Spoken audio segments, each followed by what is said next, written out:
Zeriba Masakar Mapu and Sienava Mioi, NI and a Pakibadu condemned Tobagoloina Justice System, Mr. Mikhainai Hana Keze Sinafongoroki. How keep saying this in a Kunga Marigi, Nabemata Zeribamgi, Laiba, Pikliba Angang Yauna Punamioi Tarupara, Matung the Hatkiba Zeriba Masakar Mapu and Sienava. Thanglen Lalmar Allies Boyakoba Miema National Investigation Agency NI and a Paki Pataudo unjustified over justice system Mr. Mikai Naina Tabak we having Yam Sound Tab Mami Amani Haina Kokizo Council KJS in the Fondorakli KJS in the Tadorak Pachiramada NI and Ziriba Massacre Marie Lena Parava Thanglen Mar Haidiba Muesi he Tauduna some the Hings Miara Sigamadi Lena Mara like the Bamini. Zeribam Gimiara Sigamadi Lena Mark NI and a party with Aran Matomani. Zeribamiara Sigamadi Lena NI and a Pekaliva investigation Sida Kadai Power Pair or in a Pekalivigi have Mara Lechataba, Tangleland Mar Parkivation as a warm to Olianis Pondorakli. Kangla Pau editorial Miam the Tamzari. Young lay made a naivety warration Purapangam Dabani, Mitama Simpson Cookie Zawaniki Marat Pokli Bahana Sunaviki Loikam Naida Watoki Warration Purana Bohanavana, Matam Sana Sanghaliva Sigi Maram Karikino. Ino Memar Border Ngam Kaidigi, Param Kana Sangshilakiba Memar Base Terisina, Leba Asigi Matata Landa, Dona Mite Miam Halaga, Manipurgi Manunda Cookie Len Siem Naviki Panamda, Miamgi Matata Landara Kipani Havis Sin Cookie Zogi Lupsina. Prinamasum electronic media Tadorak Chirol Shindig Lenga Amadi, Miampuna Kanglabopni. Lalas in the India government suspension of operations at Tariva Sin Cookie Zogi Kulai Pibisina, Shugi ground rule to guide on Yari, Makoigi Marunda, Shu the yaodaba theorisina, Kuki Kanglup miyambu Sungoi when a session aduna theorism Ueva, Kam Tiang Landa Sataduna Mite Miam Hatpa, Yumkai Mait Haduna Miam the Aki Akangpi Bamadi, National Highway Sing things in Bigi Tabuk Satari Havisi, India government losing Basing the Kanglavas Watu Asi Mitemasum, Koki and Niki Marak Topo Kangluki Watu Nihana, Light Hokna Lauduna, Loikam Nai the Watu Helivis Lebactivani. Watu Asigi Warush and Purana Bohona Sugi ground rule to Gaibigidama, Logo action Lokatuna Shu Handopa Amadi, the original Pong Saguli but Sin Kuki Zogi MLA Taragi Matata, action Lokapatarabadi, Watu Asi Warush and Propangamani. India Lenga Patap Constitution Gimakara, Tangaduna Miyangi Mihut Odive MLA Tarana, Lenga Pataki Mayok Leduna, Laibaki Apun Musakam Tugaina Bohona Bigi, Napibi Yadraba Maral Gitamak Serak Bibi Mut Makushimbu, Kankatuna Tamblibano Haba, Miyamgi Wahang Lady, Masigi Pakum Pipa Namdriba Makai, Watuki Warushan Propangamloy, illegal immigrants in Kukizo, narco terrorists in the Levaki Mataka Landa, Mihat Mipun Yauba, war crimes at Haviki Mayok, the Miyamasum political parties na, Punatina Binabagi Mohut, politics Hanadana Yonglay Mere Navigi, Tawang Satabadagi, Landara Kibasinda. Mathauna Pibu oina to Oliva Shikarigino. Lebak to Wine Balanda, Dunamiam, Heart Pikitavoksa Tariva, theories in my Tiba Pina Bohona Vigimor, political parties in the Makuimoki Kutung Saba Lonava, Sumina Tragana Lali Haiduna, Chin Gangza Tanabigi Miam, the Samam Nava, to Oliva Shimakshu, Watuki Warriors and Propangam, Danabigi Maramamani. Amaramda, Shugi ground rule to guide Landara Kipagidama, Shu Handopigi Mahot, Shu the Lady Bissingbo, designated camps in Makogi, Target Oiva, Mitemasum Naga Singi Kulnak Tambamadi, Tamna Taurangi Mayok the Anabu Watok Lehalakli Bashina Karikino. Amaramdana, theories in Aduna Makoiva, Tongan Huralambi, Germanum Tiger Road, Param Kaina. Kushira Shida Siembeki Tabaksa Tabada Langana Karigidama, Pritaribano, Machina Watu Asigi Warush, Lehendana Vigi Maramodi.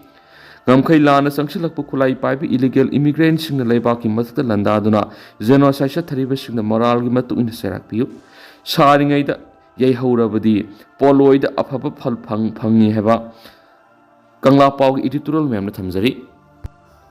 Taubal the Satakibi eviction drive the Lerak Manunda, Dukana Mari Hotel Tauduna, Zivika Tauzari Bissing, Tugairam Bayaning de Mohori.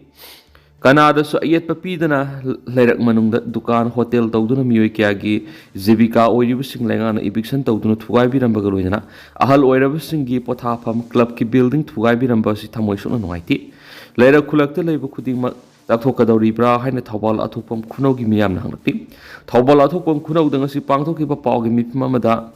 Senior Citizen Welfare Secretary Longza Mori, Senior Citizen Welfare Association Taubal Joint Secretary K. Mohindro, Mapamaduki Mui,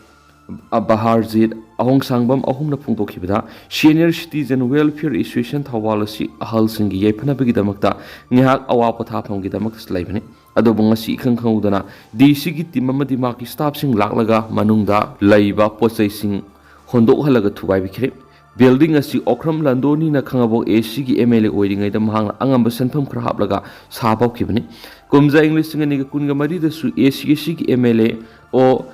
Surja Kumarna local area development fund gi sanpham khara kaitholaga sakhibani building asiga thangnana sahi taragi mathakta leiraklaba mahut department gi sandang makhara sakhiba building toilet amasu thuwairam naigi mana makhata na phungdokhibada athopom khunau gi leirakta leiba club ki building asi senior citizen singi pothapam su oiriba Thawal district state pensioner unit ki office oiribani loinana miyoi kyana dukan hotel tawduna jibika oiriba mafam singbu thuwai bi bhaibisi yamna nungaiti haina se phungdokhi Khangabokta Ningthaujam Ajit amadi Elangbam Rashi Kumar bu okre handak nauna Ministry of Labor and Employment Government of India gi Deputy Director under Directorate General of Employment oina khalakraba Thawal District ki manungsana laiba Khangabok khulakom laikai digi Ningthaujam Ajit Singa amadi Manipur Women Senior Assistant Course oina khalakraba Elangbam Rashi Kumar bu taram opagi tharam ama pangdokre ngasi laikai sida lairiba Social Welfare Club Khangabok na sinduna pangthokiba facilitation ceremony tuda Khangabok Kendra gi MLA Okram Suraj Kumar amadi hanagi Jila Parishad Khundrapum Raj Mohana athoiba mithunglen oiduna pangthoki thauram adugi athoiba mithunglen gi warol piroduna MLA na phungdokhibada laikai amada masak naiba mioi kyama tholakpa haibasi masagi hona jamani mai pakna ba khudimakna aigi imungi khandringai aigi service asina aigi society gi damak kari piba ngamgani haibasi khanba tangai padeki aigi service tuna aigi society gi laiba ki kari gumba khara tawramba tangai padeki MLA na makhatara dun hai hauza kendra sidigi apapa mahiroi leptana tholakpa asina tungda hawalakliba mahiroi kyara su amat oina punchilaga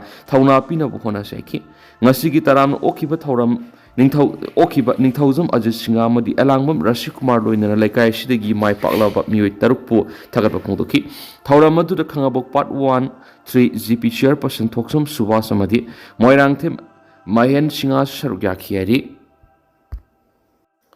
Duran Cup ki anisuba match tangasi Indian Navy FT amadi Real Kashmir FC ga sanakre Manipur nga ki matienga loina Indian Armed Forces na sinduna chama kuntraga mari raksuba edition gi Duran Cup 2025 ngarang nungthil pung mari taba tamna Imphal gi Khumalampak Men Stadium da Group F ki ani super match oina Indian Navy FT amadi Real Kashmir FC anina lamba tawnaragani tournament asigi chama kuntraga mari raksuba edition asida tungan ba team kunga mari na group taruk thokna khaidoktuna saruk yari Asia gi khwaidagi leader football tournament asigi Group F ki ahan ba match ta